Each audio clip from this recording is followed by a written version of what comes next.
World archery Asia অঞ্চলের president নির্বাচিত হলেন বাংলাদেশের কাজী রাজীব উদ্দিন আহমেদ চপল। রাজধানীর এক হোটেলে আয়োজিত কংগ্রেসে চপল 29 ভোটে দক্ষিণ কোরিয়ার টমাস হানকে হারিয়ে বিজয়ী হন। এর আগে কাজী রাজীব উদ্দিন আহমেদ চপল 2 মেয়াদে ওয়ার্ল্ড আর্চারি এশিয়ার প্রথম সহসভাপতি ছিলেন।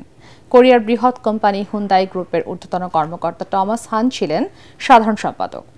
এশিয়ার আর্চারির বর্তমান সভাপতি চুং এবার নির্বাচনে প্রার্থী হননি। তিনি এবারের কংগ্রেসেও আসেননি। তার অবর্তমানে চপলই এশিয়ান আর্চারি কংগ্রেসের সভাপতিত্ব করেন।